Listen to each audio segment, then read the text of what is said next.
Yo,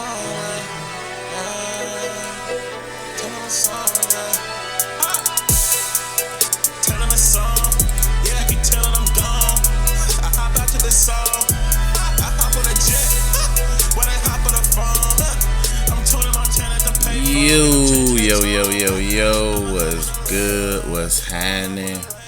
We back. Brand new episode of Threes from the Ring. You know what it is. This your boy Chris J. Got the boy Tyler here. Daytra will be joining us. Yep, Tyler. Daytra will be joining us shortly. This is the wrestling portion. We're doing it a little early because we gotta find times to record. So it is what it is. Daytra is joining as we speak. So there we go. So with that being said, we gotta make the time where we can make the time to record because my schedule sucks. I apologize to our viewers and our listeners in terms of the inconsistencies. I really do. But with that being said, subscribe to the Tweeking Media YouTube channel. We have a brand new YouTube channel for you guys. It will. Some of the older stuff, not all the old videos will be up, but some of our favorites, or I will make clips of some great legendary moments as well. So be on the lookout for older clips, but all the newer stuff, anything from the past few months will be on that channel. So be on the lookout for that. What's up there now? You said what, Daytra? No, that was my TV. I was pausing it. Oh, okay. But yeah, but Daytra's here, so go ahead and greet the people, G. I get a call. I apologize, but I'm at work right now. And yeah. So once again, this is the wrestling portion though. Subscribe to the Tweeking Media 2.0 YouTube channel. Appreciate that. Same as it's the same. Tweeking Media. So you know what it is. Follow us on Twitter at Threes from the Ring. And if you are listening, whether SoundCloud, Apple Pod, Google Pod, Spotify, subscribe, follow, leave a comment, leave a review, rate, all of that great things. I appreciate it. But let's go ahead and get into the main thing that's been going on in the world. And since Daytra is here, I would definitely would love his opinion on this the thing that's just been heating up the wrestling world for at least the past 2.5 weeks. And that is AEW, which fills in our the AEW Do Anything segment that I love so much. And they did do something. They have the biggest news in the wrestling world, and it's not for the good at all. It's not for the good. Not good. To the point where it ruined a pretty good wrestling weekend, and where they just had to take the hot spotlight. And it's a lot of faults that can be put out here. You got Tony Khan, who's at fault. The man that we call Naperville Punk is at fault.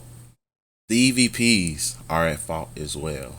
You fans are also at fault. AEW creation as a whole is at fault. So, if you don't know what's happened and you've been living under a rock these past 2.5 weeks, what happened? So after All Out taking place where CM Punk beat Jon Moxley to be the undisputed heavyweight AEW world champion, AEW has their press conference thing that they do afterwards. I forgot what it's called directly, but they have their little press conference they do after all their pay-per-views. I like the idea, honestly. I really do. I like it. But so when it came down for CM Punk, who is looking bloodied and eating a muffin and all of that, he goes straight to business for himself again, where he slanders the EVPs, he slanders Hangman, he bars up Colt Cabana. I forgot his last name, so I'm not even gonna go there. I'm gonna go by his wrestling name, to the point where he mentions his personal business and his mother. And if I said this on Twitter, and I think I even left comments for other wrestling podcasts, if I'm Colt, I am hunting that man down, because if there's one thing you're not going to do is involve my mama in our drama. That's just me being outright. You're not about to involve my mama in our drama. So CM Punk just slanders everybody, calls everybody, pretty much hold everybody, and then challenges the EVPs. If you don't know who the EVPs of AEW are, the Young Bucks and Kenny Omega, says if you got a problem with it, come see me. And what did they do after that press conference? The Young Bucks and Kenny Omega went to see CM Punk. And this is where details get real sketchy because it's more he say, she say shit than anything. Punk's side says that the Young Bucks kicked the door down, which is hilarious, and just the image of that. And then the Young Bucks and Omega side said they pretty much forced their way through. Pretty much. Knocked. Said, hey, bring your punk ass out. Pun intended. This is where details get shaky, but a fight broke out between the Bucks and Omega, and Punk and some goofy nigga named Ace Steel, who I did not know existed until 2 weeks ago. By the way, at this point, did I know the man existed? So, with that being said, Ace Steel allegedly bit Kenny Omega. Bit the man. One of the Young Bucks, I think Nick, got a chair thrown at him, and I think also supposedly CM Punk knocked him out. So he literally just had it really bad. And the other one I think is Matt. Pretty much him and CM Punk fought, and I think he's the one that kind of left the most unharmed. Pretty much chaos broke out. A lot of people had to break it up, and a lot of people got suspended because of it. And allegedly, CM Punk, we do not know whether he is fired or suspended. We do not know. We don't know the lengths of said suspensions. Because Tony Khan is a pussy in that aspect. Because it's like, bro, be a man about it. But yeah, so chaos erupted. In which the following Wednesday, where Tony Khan gained ratings. Shout out to him. He popped the rating. He popped the milli. And he pretty much announced that without even acknowledging the situation, which I understand, played a little smart.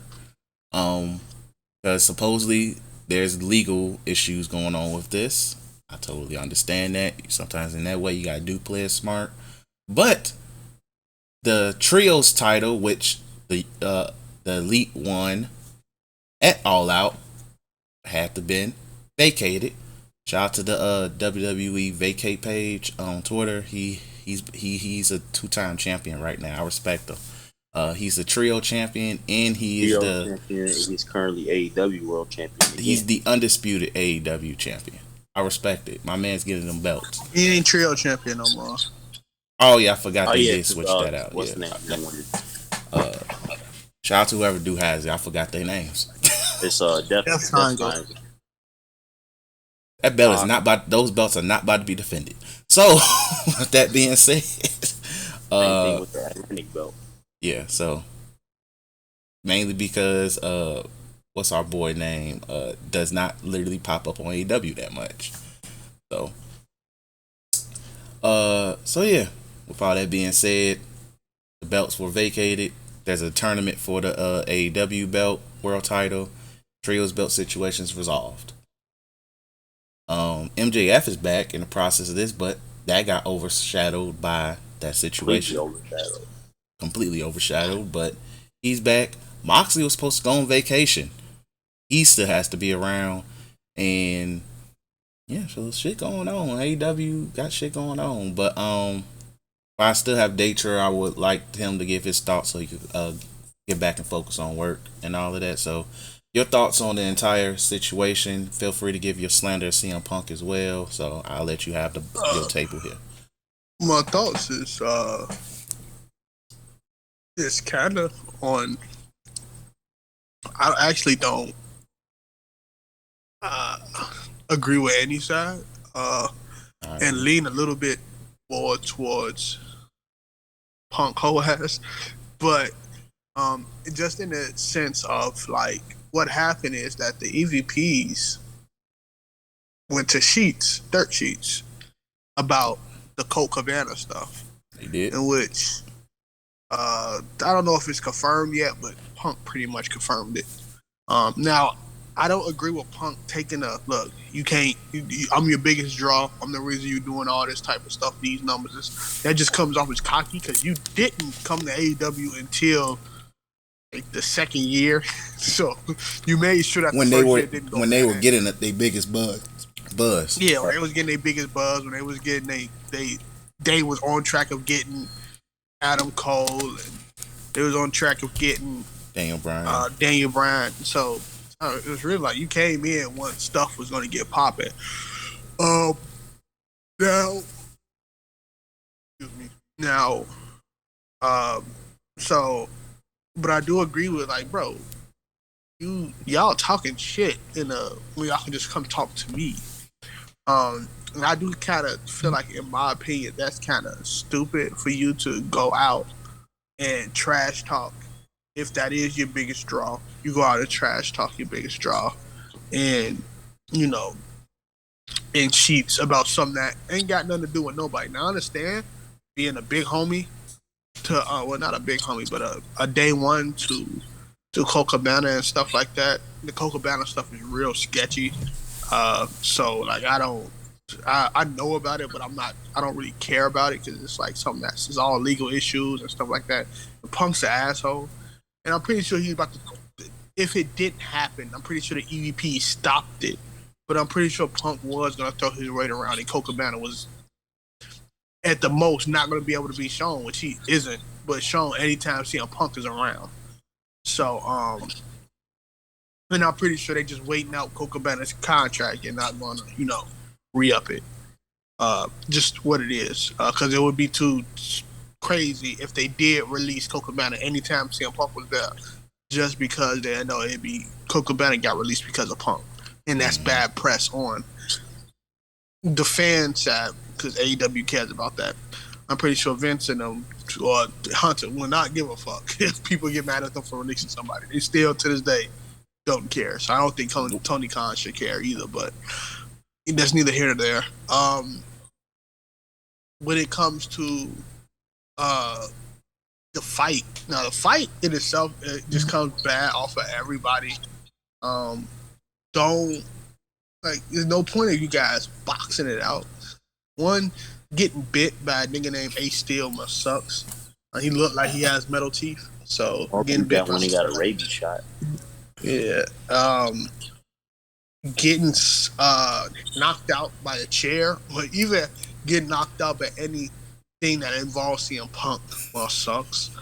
But it is a crazy situation just because I don't think, even though both sides are going to coexist originally when they turn, I believe backstage it's not going to be able to coexist. I believe there's a Punk side, and then there's a elite side, and then there's people probably in the middle like Adam Cole and Bryan and Mox, who just like, look, I'm about that check, so I don't care what's going on. But you can tell when it comes to like the FTR, like them dudes been ranked number 1 on the tag team, has yet to have a shot against the Bucks. And somebody put it out into perspective, and I don't know how much you can put into it, but FTR name is Fuck the Revival.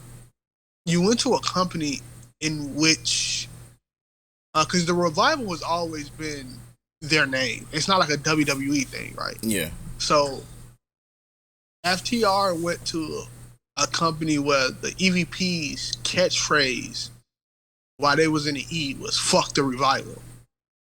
You could call it a shot and stuff like that, but then your name is literally "Fuck the Revival." Sorry for the cursing. It's wild. Me personally, I wouldn't take that level of disrespect. I don't care if it is tongue in cheek. Second, just in terms of them not getting a shot at them belts, even though that's why that ranking system makes no sense. Absolutely no sense at all. None. Because you got people like, even for that championship, people who ain't in a 1, 2, 3, 4, 5, and got the most single wins and stuff like that. Like they fighting for it, right? You put Darby Allin, who been goddamn riding Sting's coattail, and vice versa for like half the goddamn year, and you randomly put him in it's just weird stuff, right? And then you Like got even when two. Adam Cole first got there, he was like he was losing the matches against Orange Cassidy. Then all of a sudden he went all the way up in the rankings where he was number one for like a week or two. I'm like, shouldn't he technically be next in line for a title shot? And then you got all the people because apparently Dark counts, so you got all the people that wins on Dark. They can't tell me that counts. No, Dark literally counts. That's how like Athena is in a title shot. That's wild. But that's neither here nor there. Like the rating system, great. I just know, like, I'm pretty sure, like I don't know what the Bucks has against FTR, if it's anything, but not dropping the belts to FTR, but dropping the belts to Swerve in Your Glory. I hate that name, but it's a really good tag team. It's really good in terms of them two clicking off each other. It's a really nice tag team. They have a great matches. They about to drop their belts to the Acclaim. To the Acclaim, which is another on fire tag team right now. Shout out to the Acclaim. I might hate Max Caster raps, but they got some things on. They over is hell, and they got over themselves and went like a machine push. Yeah. So but yeah, like it's just stupid that the FTR. And I'm look, thanks for calling Forever Card. They trust me. Can I help you?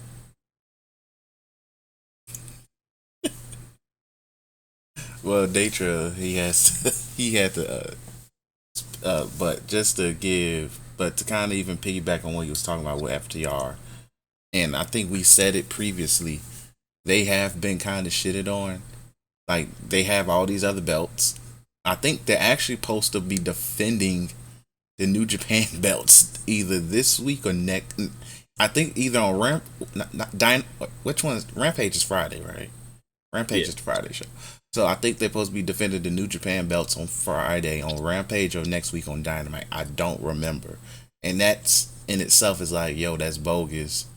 And once again, no shot to the Acclaim because they did their thing. They really get themselves over, and they also, once again, that tag team match with Lee and Swerve was really freaking good that weekend. Really freaking good. It was among one of the better matches of that weekend.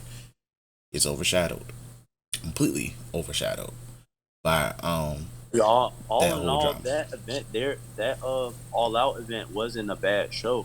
It was mid, but it wasn't a bad show. But it it's wasn't like bad, the but good stuff that was supposed to stand out got overshadowed by BS, and that's where it's like we're going back to some of those interviews where they were where some of their guys would talk about like how it's stuff like that that'll keep them from going up where they were in that spotlight where they feel like they should be because of stuff like that. Like, you're not going to get anybody to really take you guys seriously if on the business side you got guys that are literally putting their foot down on people for no reason.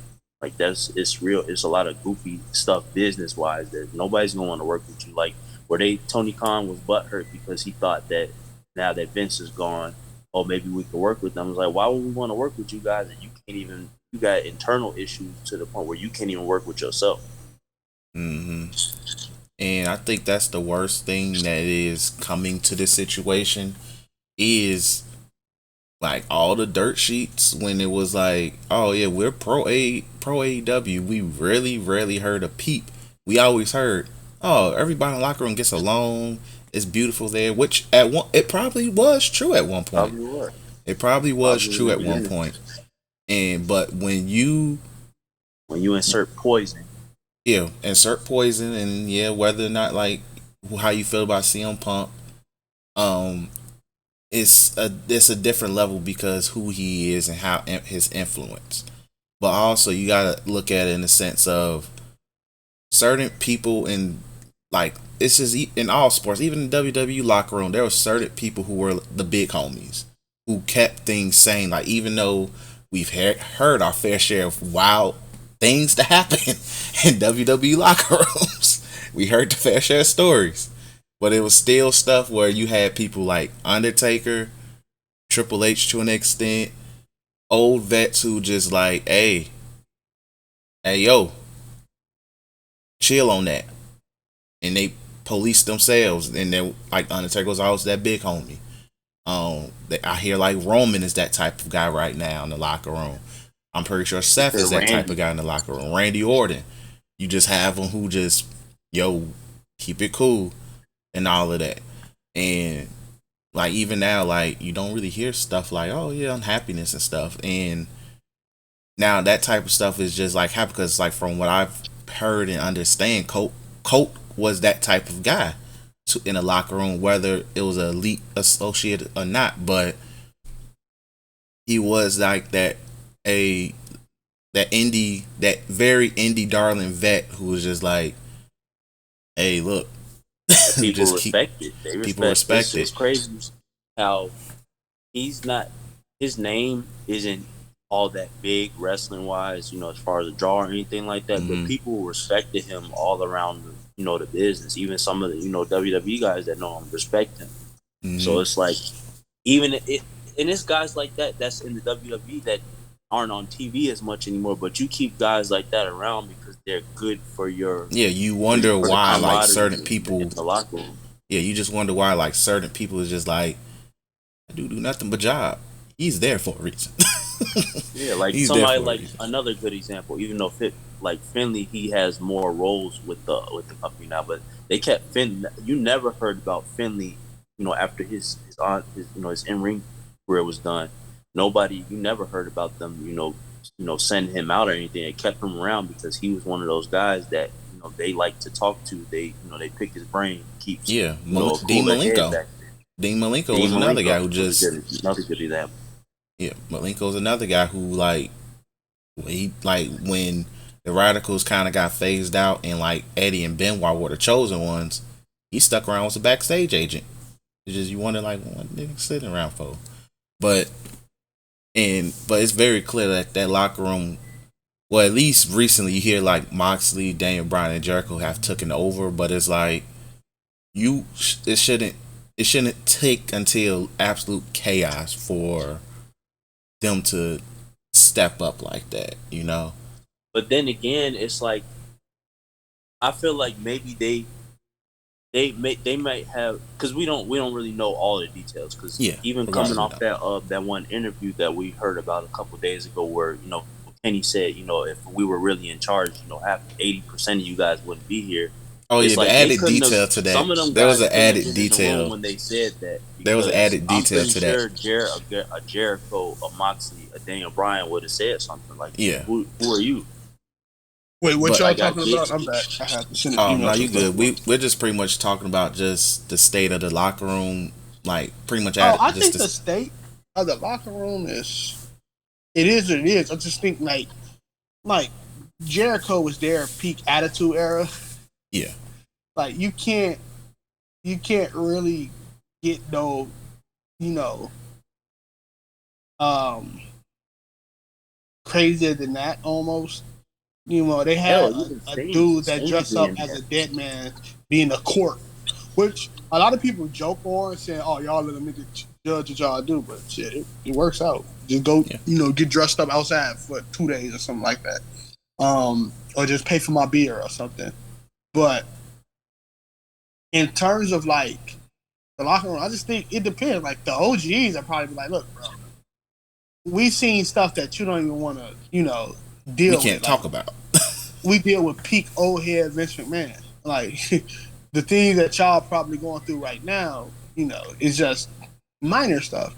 And I'm pretty sure they got after talks like that, there is always a sense of togetherness. Mm-hmm. Like that's what it's going to be. You know what I'm saying? It's always going to be a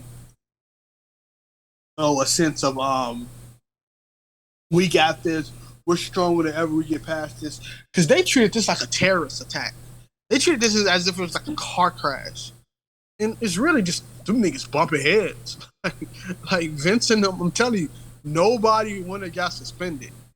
The shit probably would have been talked on TV the next day. I think Vince liked shit like that.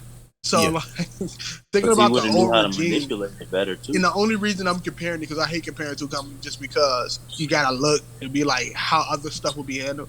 I'm pretty sure there was fights, my nigga. There were situations in the back that we just heard of, niggas doing crack on NXT. So Yep. like it's trust me, like there was no reason to feel like this is a funeral of any sort. Now the aftermath, I think Tony Khan will eventually have to choose: do I keep Punk or do I keep the Elite happy? And I mean not just keep them but keep them happy. Because if Elite, quote unquote, call niggas in WWE, and not like Hunter or not like other con man, but more of like KO, and got feelers out there saying like, look, is everything really cool? You know what I'm saying? Then if I'm Tony Khan, I'm like, I can't lose the Elite. People watch that show because of the Elite. It's called All Elite Wrestling, but people watch that show because of Elite. 90% of that fan base is Elite fans. So and you taking that fan base, I'm talking about they're Elite fans that don't give a crap about WWE. I'm not talking about like the online Twitter beef that niggas have. I'm talking about people who probably don't even wrestle.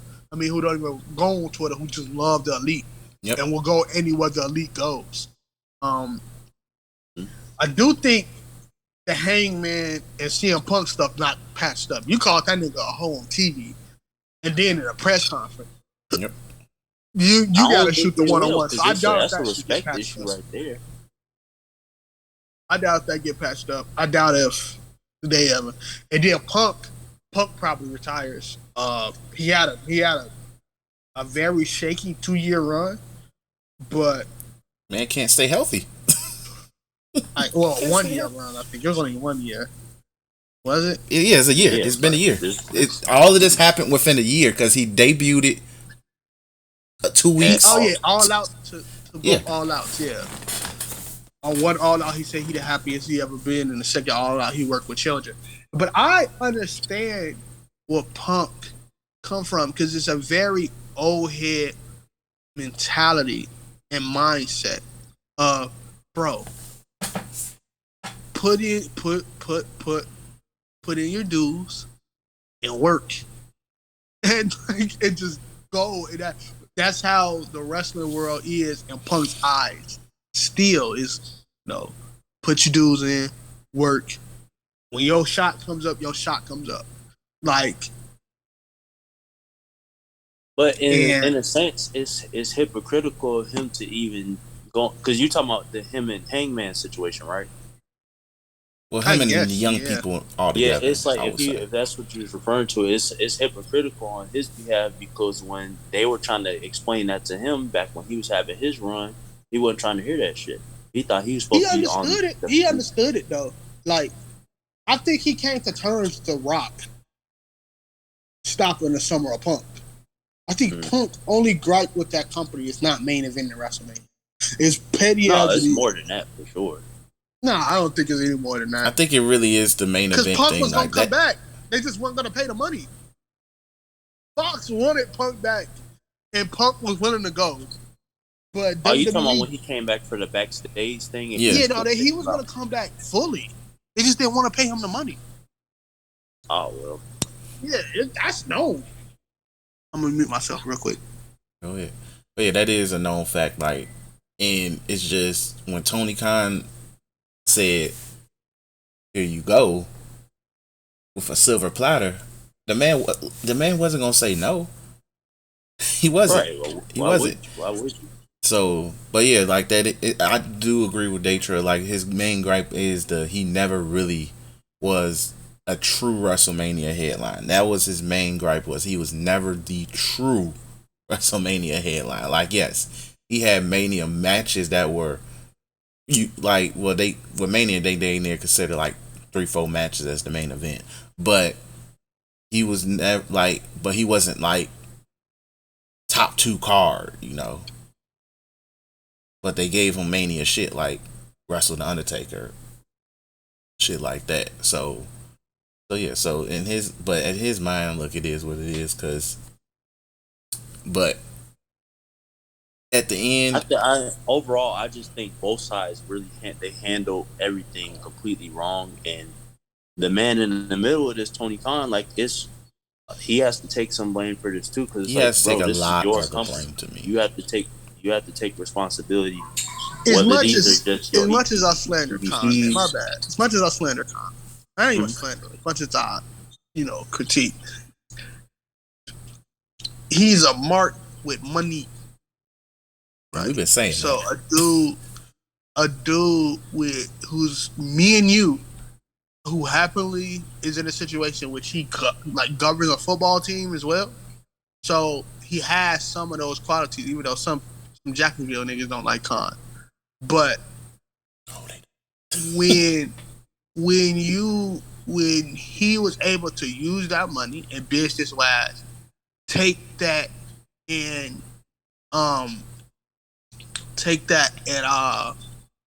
and build a company, which, kudos to you. But nobody in his situation, unless they've been through it, would have known what to do when Punk was flaming the league. Backstage, he probably nipped shit in the butt, but Punk is Punk. Punk is bigger than you in that aspect, right? So he is going to move his weight around. And you either just sit there and be like, chill out. Which he did. Or sit there and you let Punk shoot.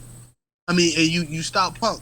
But the reason I think he let Punk go, because there were truth in that. And he was shaking his head. Yeah, niggas should have never went to the sheets. That's it. Yeah. Like, in that aspect, of course, what Punk said was unprofessional. But the unprofessional stuff went out the window when you went to. Now we know that the Bucks are them. We knew it beforehand, but now we know that the Bucks are them in cahoots with the Sheets. That they put moves out there about certain things. That they go out there and talk. If it's locker room discourse, we know who went out there and said, "Hey, this is what's happening." Nobody cares about. Of course, it was a tongue-in-cheek. People who knew about the Colt Cabana thing, and people was gonna be like, "Well, Colt Cabana ain't got a job no more." But people who in depth in podcasts and know what happened with the legal issues and stuff like that with Colt Cabana when them WWE lawyers was going crazy on them niggas. But when the casual fan on the upper level hardcore fan saw that shit, nobody really cared. Until it got put out by Sheets, until it started tweeting on Twitter, and until Hangman Page went out there and literally was like, "Look, my nigga, you about to get a nigga fired on TV," and that's just it. It really ain't had nothing to do unless it was the message behind it saying, "I don't care where you think you came from, Punk. I know you about to take this title from me, but I still think you're a punk nigga." And that whole thing spiraled. If just some people should have just handled that backstage, but it didn't, and it's the elite. And I don't know where you go with it. Everything's been. It was always a shaky thing when Punk came back, because you knew Punk was going to have that title around his waist. It was so convenient towards the summer that we was going to get a Summer of Punk Part 3, unfortunately. So you knew this was going to happen. So I'm pretty sure some people felt like it's fucked up. But it is what it is in this business. If The Rock came back and told, "Hey, Hunter, I want to come back and I want to do X amount of dates. That means I'm going to have a 6-month run with the belt." You know what Hunter going to do? "Hey, Roman, it's time to take that job. It's time to sit down." It's like, and that just happens in the business. Yep. So it is what it is. I'm gonna get back to work. I just really want to say that, like, nobody's in the right in this situation. The only people who in the right are the fans, because they literally are the ones who's making it, still a thing. More news will come out. If Punk is fired, I believe he's going to retire. I don't believe he's going to go back to the E. If the Bucks are done, Kenny might stay in Japan, but I do think if the Elite is done, I think Kenny might stay in Japan. And the Bucks might head to the E. I want to say this now, before people be like, "Oh, niggas like the Bucks them now." I don't dislike the Bucks. I don't dislike FTR. I don't dislike a lot of niggas, but I just think they're corny. Peace out. Pretty much. And with that said, Daytro will be back for the basketball portion, which we will record later on. But yeah, I Daytro pretty much hit a lot of stuff on the head with the situation. But I will say this one thing that, like, I agree, but also slightly have my own take with Tony Khan though, and we'll wrap this up so we'll go to other things. Tony Khan still has to take ownership in a sense, because yes, some of the stuff CM Punk did say is like, okay, I feel you, but also CM Punk is also very narcissistic as fuck. So, but you have to think like, not all press is good press. Let's put it this way. Exactly. Especially when you have Discovery, who is out here looking like the last samurai, cutting and slicing shit. Do you really need this limb? Exactly. They're gonna sit there and be like, they're gonna look at Warner and be like, you want us to keep this on TV? You have a bloodied man slandering his locker room, his fellow co-workers, in front of the owner. That's what yes, it makes ratings. But you want me to keep them and give them more money? Tony Khan has to think like that, because it's the Discovery rumor thing is just very nasty and all of that. Do I think AEW is going to get canceled? Hell no, but it can affect budget. And he has to do what he can to continue to keep more good press than bad press, because this is not good press. When the company that you're with, Warner, is in the process of getting bought. It's like as if Charles Barkley says something wild, which he does, but legit wild, where it's just like, oh yeah, we can't slap that, where it offends many and not just the minority. You get what I mean? Yeah. TNT gonna be like, oh yeah, you gotta go. You gotta go. Literally, Dwayne Wade, Chris Bosh will be on to NBA on TNT every day after that. Every Thursday or Tuesday, whatever the hell they be on TV. It's just, you gotta think about that. But overall, they have to figure out a lot. Just so we can wrap up and stop talking about that pissant company. Malachi Black did get his release as well. He did get his it's a conditional release. We do not know the exact number even though I still think Sean Ross Sapp is an absolute goofy. The Patreon, it's worth the $5. Literally, it can't look, every update I'm sitting up like, screenshot group chat, here's what's going on. But he hasn't, Fightful, and nobody has even gave a number on what are the conditions and what is the no performance clause number. So we don't know whether it could be it's 30, 60, 90. We don't know. I've heard some people say as many as 6 months, which is extreme, very extreme. So yeah, we might be missing some, but that might have happened to somebody before. We don't know, because WWE would do that sometimes. With yeah, but guys theirs is the most is normally 90. Most of the time is 90, and it also depends on I think how many years is left on the deal too, from what I've heard. Yeah, because I was finna say, because when I don't know if I had the right guy, but they did it to somebody because they were hurt for a little bit of time and they had extended their deal. So yeah, there's a difference. They freeze contracts, because of injuries. Yeah. Now that's different.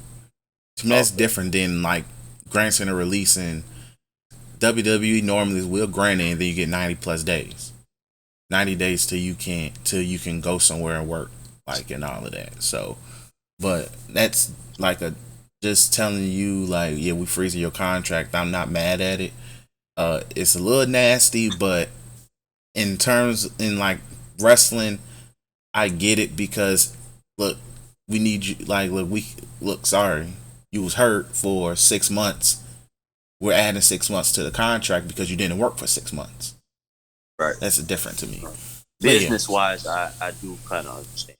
Yeah, like, it'd be nasty if NBA did that. Hey, Derrick Rose would be on the Bulls. Derrick Rose would have been on the Bulls so much longer. Hey man, you missed 2 years, two plus years on that contract, huh? You didn't play for 2 years. I mean, that's still on them though. They were the ones that decided to get rid of him. Yep, but yeah, different. But yeah, so it is what it is when it comes to that. But hopefully, yeah. In all seriousness, because he's getting released because he's dealing with personal issues. So, yeah, personal issues, and he just wasn't happy there altogether. Yeah. So, and I think as of right now, with the things we've been hearing about that locker room, if some people are just not happy there and they want to go, let them go. Whether they former WWE guys, especially or not. If you're not using them. Exactly, and Malachi Black was being used. Like, he legit was being used. The House of Black was being used. It's just still the fact of the matter of, like, well, who's leading the House of Black? Is it gonna be the House of Buddy? I ain't gonna lie, that faction probably over with. Yeah, like, is it the House of Buddy? Is it the House King? Like, gee, I'm sorry. Like, what are we doing? So, yeah, that'll be an interesting situation in itself. But prayers up to Malachi Black. More likely he is going to go back when he is ready to go back to the W. I think he is going back there. I more than likely believe that. But yeah, so before we get to WWE teams, we're going back in time. So, yes, I have been watching my WCW still. 99 is some of the most wackiest, cringiest shit ever, bro. With that being said, it's crazy how you see the fall. It's just, you see the fall and it's nasty. So, I think the last I recorded, I said Hulk Hogan's back in the yellow, red and yellow, looking like a freaking mustard ketchup mix. Sting is heel. Luger is here with him, and him and Rick Steiner is just causing them and Rick Steiner's causing chaos. The filthy animals are getting established more. Benoit, Malenko, Perry Saturn, and Shane Douglas are the Revolution. That's an interesting little faction of just like the 3 workhorses and the new young guy that they trying to build up for the mid card, who Shane Douglas was and was heavily featured. Shane Douglas was also cold on the mic. Like, gee, I feel like in terms, like, if he was so underrated on the mic. Like, when I was in WCW 2000, when I was a kid, I remember Shane Douglas vividly because he was so cold on the mic to me. He just had that energy. Did he ever go over to the East? No. I wonder. No, I think he went to. I think he has. No, he had some type of injury. He had some type of injury that I think that just was career ending. He was doing a lot of backstage stuff with TNA. Yeah, he was like. Well, at least he was still in the business somewhere. Yeah, but yeah. So shout out to Shane Douglas though. So, and then Goldberg and Sid Vicious is the highlight. It's the highlight of this because, for one, Goldberg is in the legit storyline. Plus, it's Sid Vicious, and this is, you know, the stuff where you see the meme where Sid Vicious is on top of a car yelling out, "Goldberg, Goldberg, why?"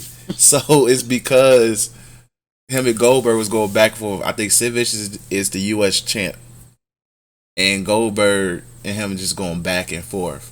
So Goldberg is ruining Sid Vicious cars. For back-to-back week, he just ruined his cars because, for one, Goldberg can't touch Sid Vicious until Halloween Havoc.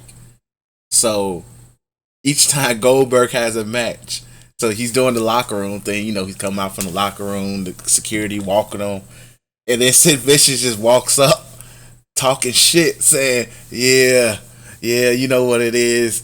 Pretty much like just talking shit. So they was Goldberg kind of just doing like, that. In a way, they were kind of doing what Austin and Triple H did at one point, where they had signed that deal where they can't touch each other. yeah. And funny thing, I think this was around that same time. I don't remember. Was it 90? You said this was 99, right? Yes. So they technically did it first. They did it first, technically, because Triple H and Stone Cold didn't do that until 2001. Oh, okay. Wait, was it 2000? It was probably 2000. It had No, been it was 2000. 2001 because it was leading into that 3 Stages of Hell match at No Way Out 2001, and Stone Cold had just won the Royal Rumble, and Vince was like, "Y'all go sign this deal. Triple H, if you touch him, your ass is suspended." I for 6 remember. months. Okay, so it was Stone 2001? Cold would lose his Rumble opportunity if he touched him. Okay, But that was 2001. Okay, I don't. I felt like it was. You sure it wasn't 2000 at least? No, that was 2001 because the 3 Stages of Hell match happened at No Way Out 2001, leading into WrestleMania 17. Okay, all right, you got it then. So, like I said, you better with Goldberg the dates. and Sid Vicious, they did the prelude version.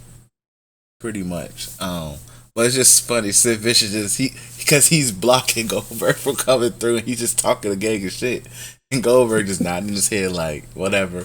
Goes out to the ring, just beats the daylights out of whoever he's wrestling, and then he just proceeds to and then for some reason at the end of the episode, Sid Vicious' car just gets ruined, and it's like each time it's like he's for one trying to watch his car. It was like one time it was like he's at the parking lot just waiting for Goldberg, like, and then I guess it was a point where he was busy enough when Goldberg smashed his car. The first one was like flat, and then the second time was just like he cubed that shit. I'm just like, bro, they making Goldberg like at this point you build a Goldberg up like he's a freaking human car compressor or something. It's just like Bane. Remember the episode of Batman the animated series? Bane destroyed that man's car with his bare hand. Yeah, but Goldberg Bane, come on. So yeah, I'm just like, this is the most entertaining thing I'm watching, besides like the cruiserweight matches and stuff as well.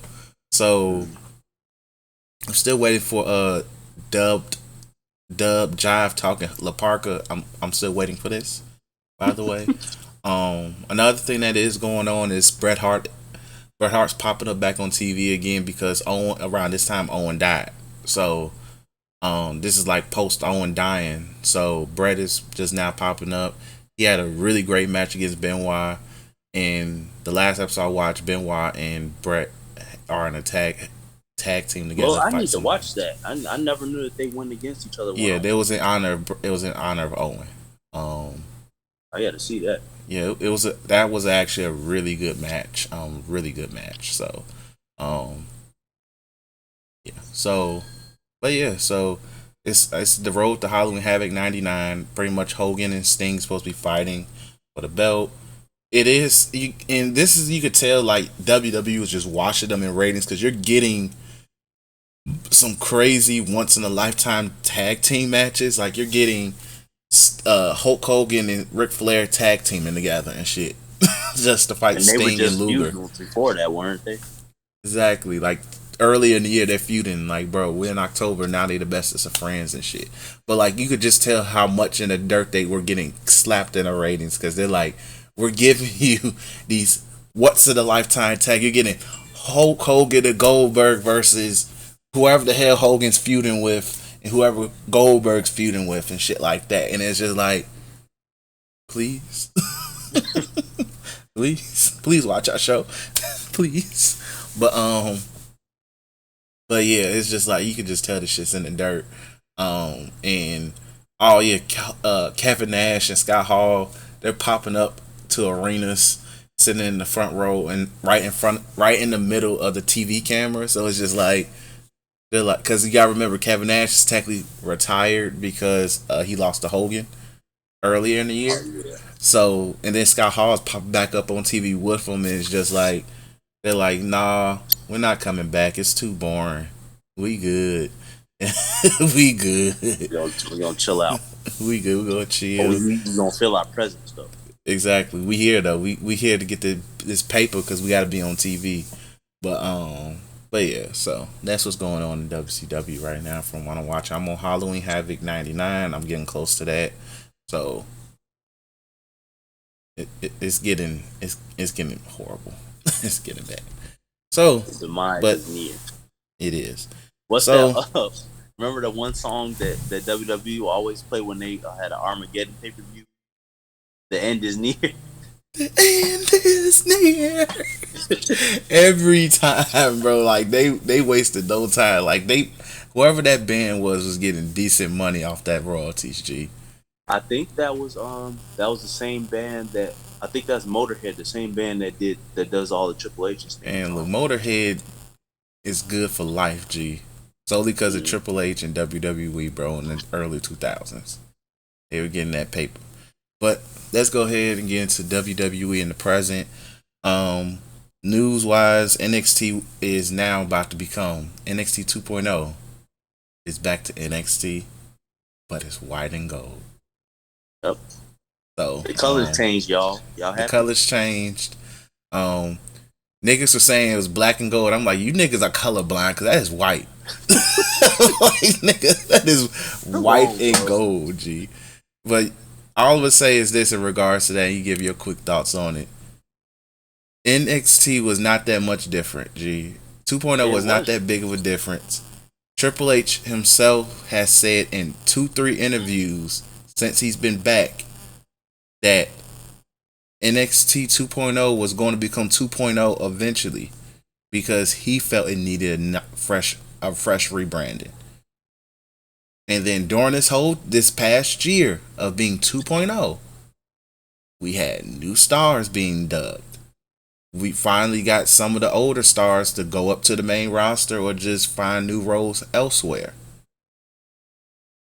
With that being said, we have Braun Breaker, we have Mello Hayes, we have Solo, we have on the women's side, Escobar. Yeah, Santos Escobar finally moved up, but that's a different story. We have Nikita Lyons. Nikita Lyons is a thing. Tiffany Stratton, Wendy Chu, Toxic Attraction minus Mandy Rose. It's Toxic Attraction as a whole. What's her name? The two girls. The ones who threw the tag team belts out. The one who threw the what's her name? Cora Jade and Roxanne Perez. There we go. I almost called her Maxine, but Roxanne Perez. You got all of them coming up. And then tag team wise, it start like because of the UK niggas coming over, it's getting strong again. Yeah, the Creed brothers is probably. I can't wait for the Creed brothers. When the Creed brothers go to the main roster, it's about I just need the tag team scene to be so busted when they come because they're gonna be one of those guys. They're gonna be the tag. This is my early hot take for them. They're going to be the tag team of this decade.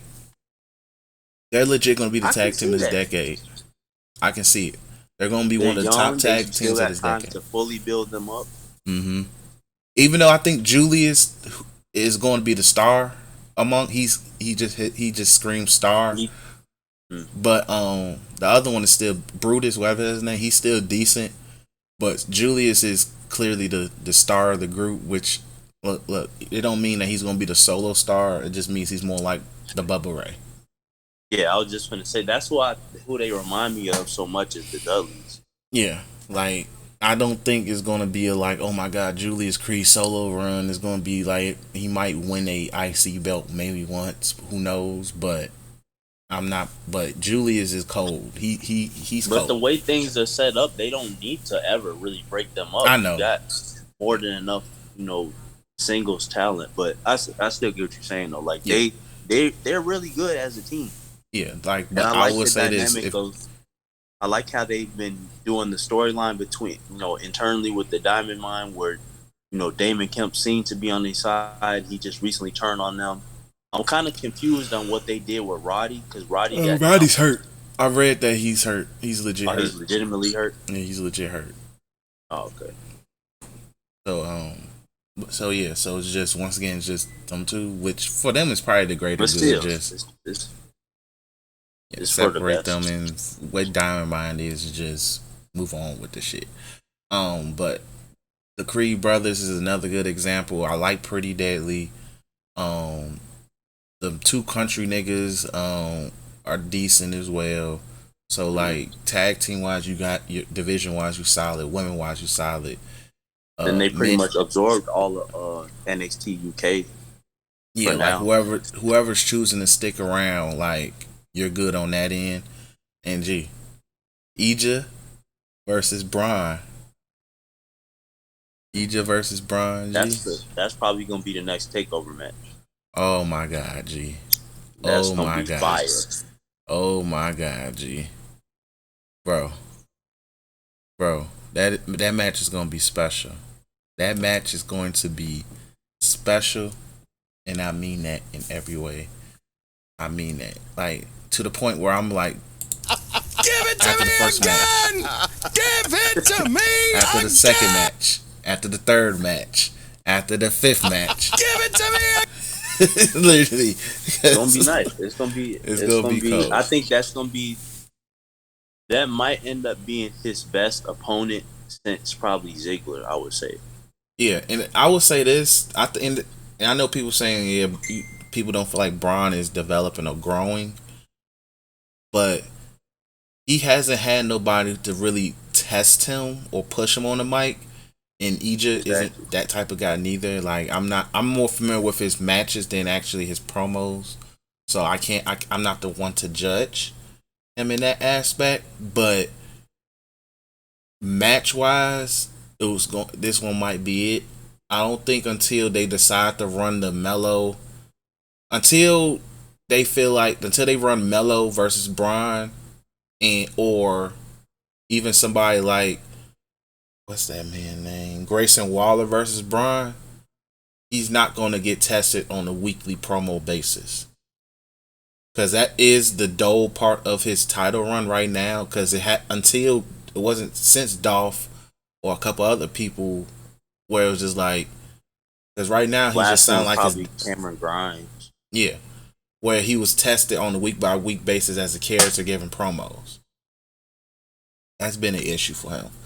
And because it's to the point where it's just like all this shit has been, you talk too much, I'm gonna beat your ass. You sound like your daddy. Yeah. When I need a combination of both. I need a combination of your daddy and your uncle. Especially since you have Cora Jade, I need some more Scott Steiner coming out of you, my brother. You have one of the baddest hoochies in the game.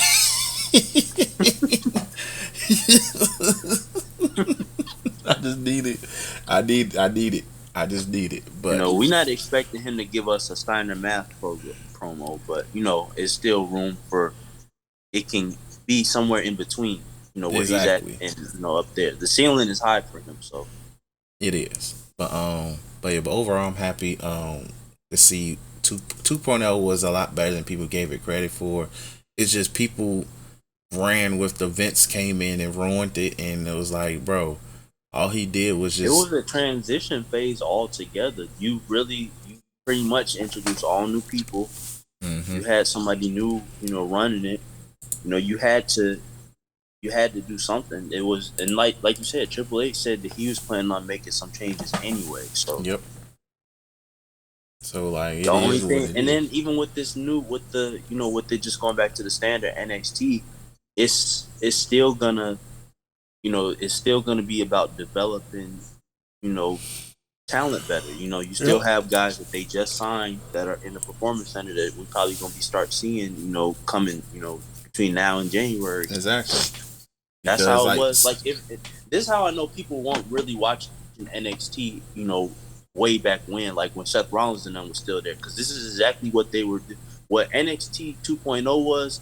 That's what it was when Seth Rollins was there, when Bo Dallas was there, when Big E was there, when Jinder Mahal, those guys were there. That's exactly what it was. It's very fresh. It's very green. but it was a transition phase, and then it transitioned into the era where we got Kevin Owens, Finn Balor, Shinsuke, Sammy. You know, it's always going NXT is always going to go. I think it's always, as long as it's around, it's always going to get to a point where, okay, we're going to have to transition into a new phase to build up these new guys, because you can't always do the same format with new people because they don't know it yet. Mm-hmm. But yeah, so it is what it is when it comes to that. But like, people just need to remember, it is still developmental, and it's just more, they adjusted it, because now it's like, and just to wrap it up, 2.0 was to encourage these people to get character. We know you can put on matches. Like, at this point, mostly everybody is at least average in the ring. Even some of the people who legit athletes at that. Yeah, even, and when you sign the legit athletes, it's just more along the lines, can you do this shit or not? And the ones who catch on quick, like in the past, like the Biancas, even somebody like Tiffany Stratton right now, they caught on quick, and it's just like, oh, okay, cool.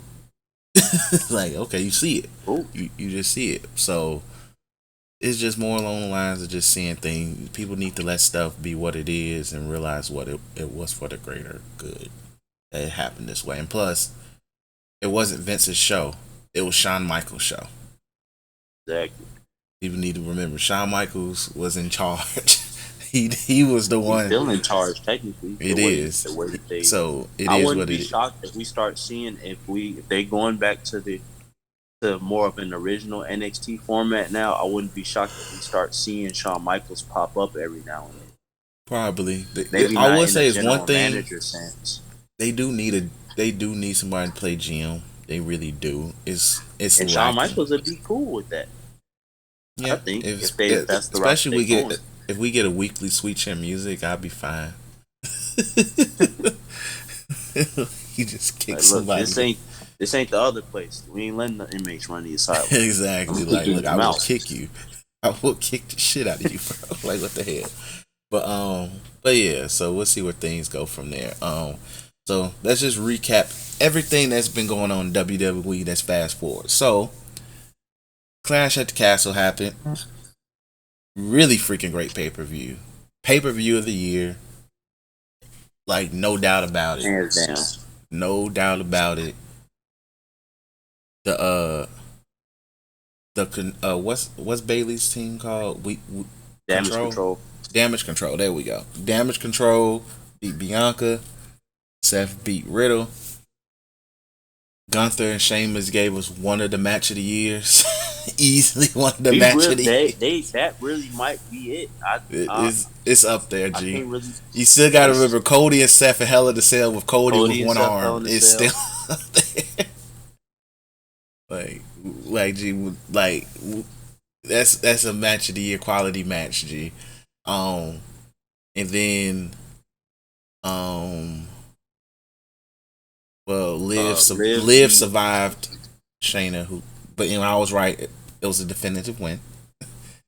I did appreciate the way that they did it. It wasn't in a way where she looked weak. Nobody looked weak in a sense. I feel like Shayna is, the way that they're doing Shayna right now is they're gonna retooling her back into who she was before that NXT Shayna, where she's really gonna start kicking some ass again. I agree. Then we have and then Roman and Drew. Once again, another good match. Another possible match of the year candidate. Another possible match of the year candidate. That in itself was beautiful. And I keep telling y'all, G, I told y'all Roman was gonna win. Y'all doubted me. Stop doubting me. I would know when the big dog gonna lose. Y'all thought, oh, Vince ain't there. No. That nigga won. Yeah, Solo got involved. I know it's the classic. Somebody who gonna save Roman, but he still lost. Drew still took that L. Dandy, beautiful. But with that And said, Drew they had a looks really great match. that's probably the strongest loss Drew has taken damn near all year. Yeah, and Drew has and Drew doesn't lose that much, but when you do, it's mainly because of shenanigans. And even then, you can still run it back anytime. You can run it back because it leaves that what if question. But it do with that we do have to transition to you. Like I did read that that they are open to any creative way to get get one of the belts off Roman. It's just more along the lines of because they want to have both. They want to have both belts defended at Mania. They want to have two champions going into Mania. They're just trying to find a way that makes sense that doesn't make Roman look goofy and still makes Roman look strong while also making the person who has the belt look like a legitimate champion. And that does involve Brock Lesnar, of course, because you can't push the Brock card out all the time. You just can't. So, so it's just a matter of how, and it's just to me. I think it's more of a matter of how than it is when. I think at this point when they're going to find a way to get one of those belts off Roman. So it's just it's more of a how than a win. People crying about win, but I think it's more of how at this point. So with that being said, we have to wait and see. Yep. Especially now, he's not losing. I don't think he's losing it this year at all. I'm gonna say this: depending who his crown jewel opponent is, because I think that he did pretty much not but confirmed that his next pay-per-view, the next pay-per-view is working is Crown Jewel. He's not working. He's not working Extreme. If he do, it's probably last minute. But we will see. When it comes to that, I think maybe his presence might be felt at Extreme Rules, if anything. Yeah, I can see that. But we'll see where things go in regards to that. But the reason I don't think he's dropping either belt this year, at least, unless they really, really want to get one of them belts off of him, is because Solo just picked up a belt. Which he did. That he did do. They went crazy for Solo, too, when he won that title, too. They went crazy. My man sat there and said, which, I'm going to say this, added on to the blood. This is going to make the Bloodline story even greater. Because my man's... they're going to sit there and look at Sammy and being like, where your gold at, player? Where your belt at, my boy? You look a little naked right now, man. Exactly. And then Sammy gonna sit there and say, well, I have gold in my heart or some crap like that. That's when the super kicks will start to fly. Exactly. Like, it's a way to see an approach right now of like Sammy getting freaking dog walked. So like it's about to happen, D. Like the moment that they jump Sammy, they're going to pop for that man.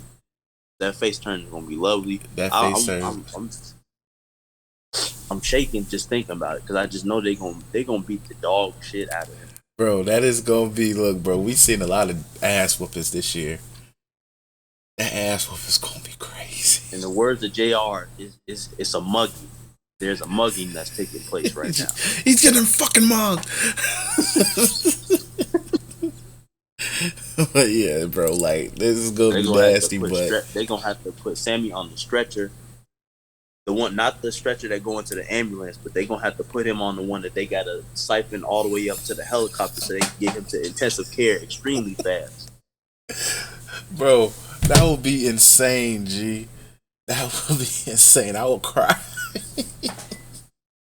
I would cry, G. Well, also another thing that I've been wondering what about the Bloodline situation is now that they have their, potentially the last piece of of the puzzle. How much longer do you think Heyman sticks around with that group? Because it's getting to the point where a couple scenarios could happen. Because Jay is really that's his second in command right there. So it's like Jay could really kind of not necessarily boss orders around, but when Roman's not there, he's pretty much the one doing all the talking. He's directing the I would say this: Heyman plays a special case because he's the mouthpiece, but he's also like the I pull the strings behind the scenes for you guys. Right. He's the business He guy. pull, like yes, they don't need him, but he pulls the strings behind the scenes. And like I'm I not said, saying that they should get rid of him. Yeah, I know what you mean. That's why I'm saying, in a perfect, like my creative vision to get one of them belts off Roman is Heyman making it where you have to beat Roman twice to be undisputed. That's my vision. You have to beat him twice. He gets to beat you once, but you have to beat him twice to get both belts. You get so it's a like belt. A 2 out of 3 fall situation. Yeah. And even then, that one fall is going to be so janky that you're going to get your ass kicked in that second run. You're going to get washed.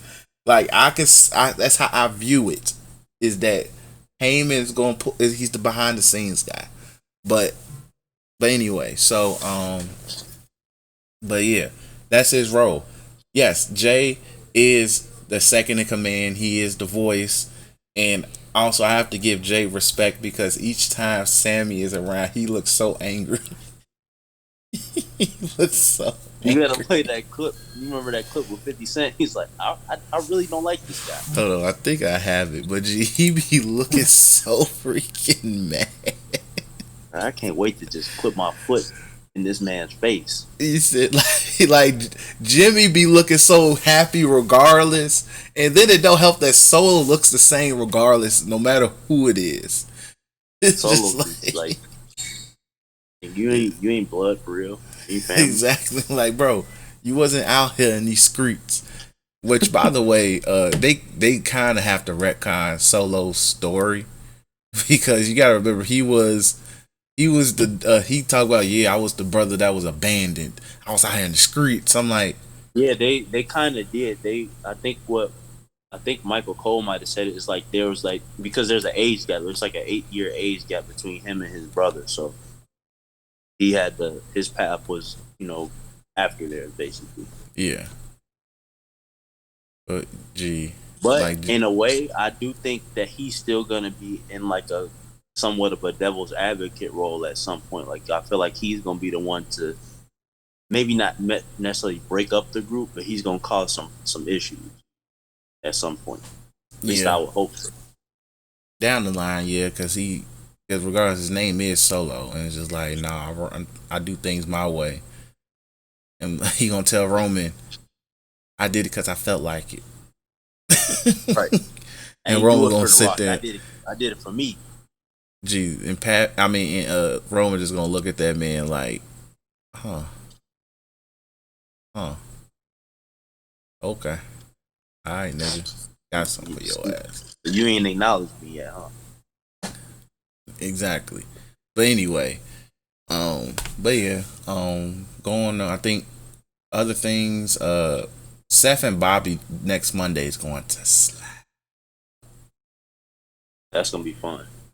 Slap. It's gonna be beautiful. It's gonna be slick. It's gonna be beautiful. I was expecting that to eventually happen because the way Bobby is right now, he's technically the way he's booked, he's technically their world champion for Raw at the moment. With the US belt. So yeah, it makes the most sense until, and arguably, even though I think we're getting Seth and Riddle rematch because I think Riddle gets involved in that match. But it still gives it gives that belt big match feel, and still from time to time it doesn't hurt to have one of your top stars, main event guys, go after those belts, even if they don't win it. It's just, it adds like, oh, okay, you're doing something right then, which Bobby has. And also shout out to Bobby Lashley because for I think PWI, they dropped their top 500 list. For one, if you name it 500 wrestlers, you're fucking insane. But shout out to Bobby Lashley making that top 5. Shout out to Bobby making that top 5. Like that made me happy to see. And even though Big E made top 10, and he hasn't been in ring since when he get hurt, like after Mania. No. Yeah, it was like since like March. No, Mania was in April, so it was probably like May. Yeah, so like it's been a minute of since Big E been in ring, but like he's getting that love. But um but yeah, so overall I'm happy for Bobby. I'm glad he like for the booking for both mid card titles is better, even though I think Bobby just has better quality opponents and Gunther even though good matches as well, but Gunther also is just making the most out of who they put in front of him as well. So I'm happy that both belts have meaning. It's just get the tag team division next, and I think we in good shape all together.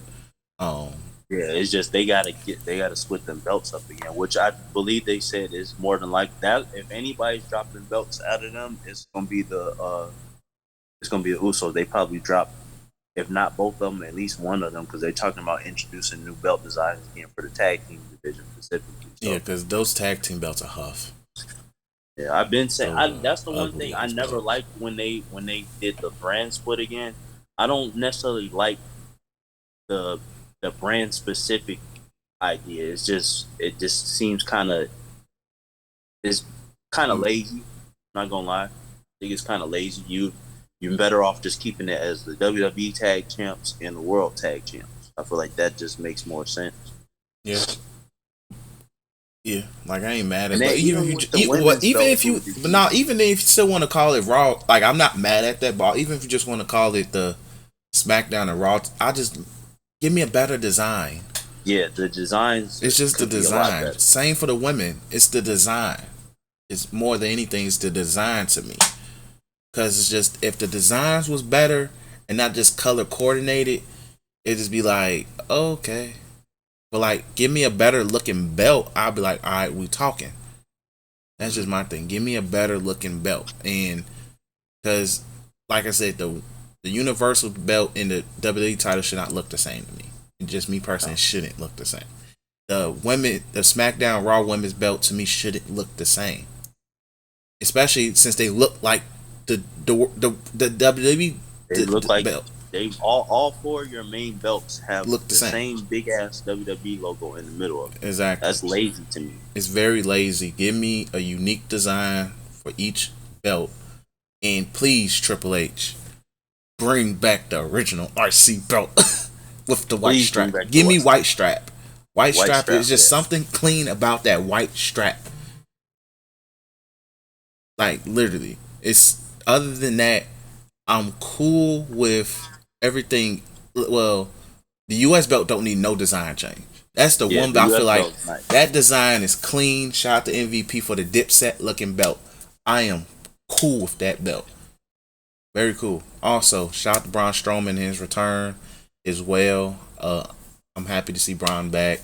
I may be the minority, but I am a Braun guy. Like I'm in ring. As a person, he's a proud boy piece of shit. But as a wrestler, as a sports entertainer, I rock with Braun. He's where he more than likely belongs, because that control your narrative shit went nowhere fast. Him going to AEW made no fucking sense. It made no sense. Like if you are a big man, if you like, and I'm talking like massive in Braun stature, even Keith Lee stature, you should be running things at that company. Yeah. You should be running things at that company. You see how long it took them to build up Wardlow, and now they just now kind of build and they fucked Wardlow up. So completely derailed that. yeah, they messed that up big time. But once again, that TNT belt is cursed. That belt is cursed. Something That belt always is happens legit when cursed. they put it on somebody. Like you get cold instantly, or your career just You get hurt. yeah, your career just goes down the drain if you touch that belt. So, like I shoot, I get it, but yeah. So, well, I'm happy to see Braun back. We're still on Sasha Naomi watch. So it's just in terms of returns, everything's wait and see with that. Like shout out to Sasha and Naomi. They were at New York Fashion Week, did their thing. They hung out with Titus O'Neil at a baseball game or two. As in, the deal is done. Yep. Bro, they went to a baseball game. They saw something on Broadway. They went to this other concert event, I think. Yep. Titus O'Neil's, he finna get a raise for that. Look, man, deal was done before that. It was just Titus just sealed the deal. It was just like, hey, man, just look. I'm the global brand ambassador. So, but yeah. Overall, though, I'm happy to just see that they are okay, that they just living life. It is what it is. Just at this point, it's a collision course. It's a collision course. It's just still Sasha. Show your ass up to work. Show your ass up to work. Regardless how I feel, you show your ass up to work and work.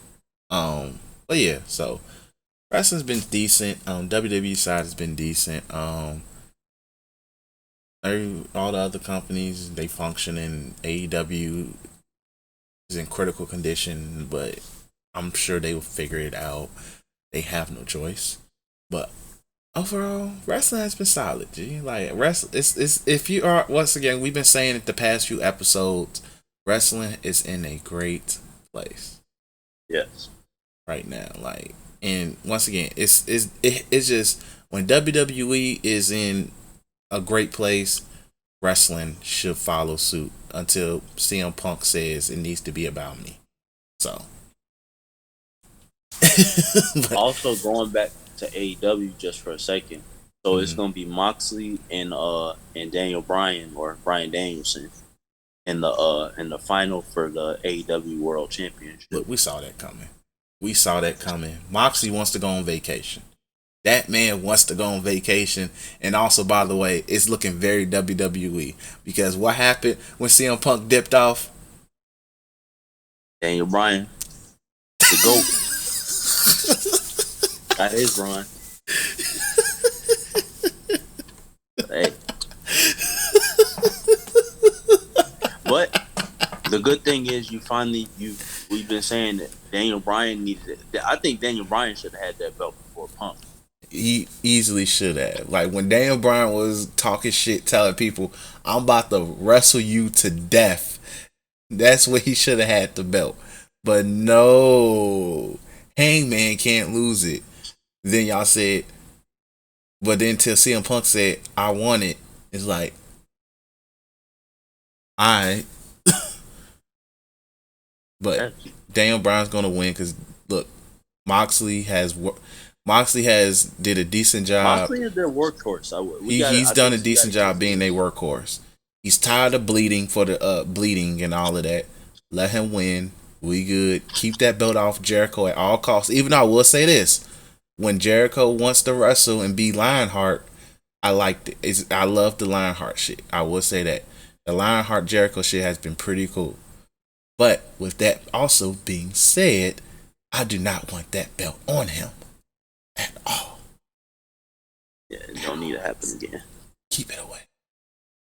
Keep it away. So, yeah. So let's go ahead and wrap this up. If you're watching this on YouTube, like I said, subscribe to the new channel, Tweeking Media. Of course, you're watching it, so hit that subscribe button right there. Follow us on Twitter at Threes from the Ring. If you are listening to us, stay tuned. We're going to go on a quick break. Well, a break until Daytrail gets off work. And we will talk some basketball because training camp starts in less than a month. Yep. And we got to start our season preview. So if you are a wrestling fan that loves basketball, NBA stuff, stay tuned for that. If you are just a wrestling fan that just wants wrestling stuff, just stay tuned for on our next episode. Like I said, I am working on us getting more consistent. My hours is just my hours, and we just got to find ways to make this work.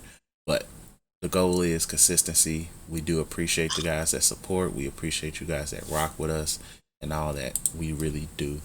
I really do appreciate you guys. But follow the new YouTube, Tweeking Media, same thing. Tweeking Media, the 2.0 page. Make a more colorful logo. Piss niggas off. You gotta make the logo more colorful. But gotta add some of that in 2.0 paint. just get a It bucket just of paint splatter. and throw it on us. It'd be like, just splatter the logo. Be like, yeah, 2.0, nigga.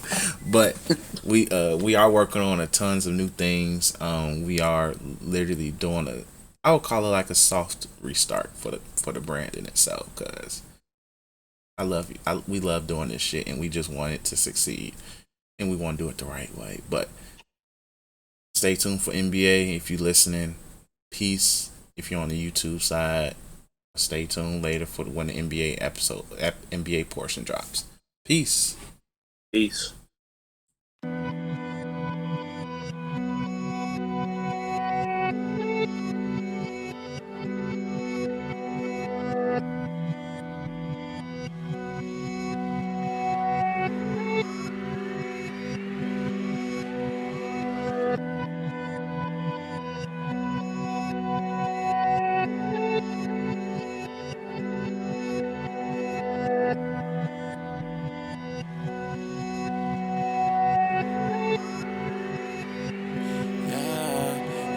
I know where you found out where I live. When in Miami and I ain't seen you since. Been going through it, ain't making no sense. Putting in work like I got me some kids. I got a hustle, just lost me again.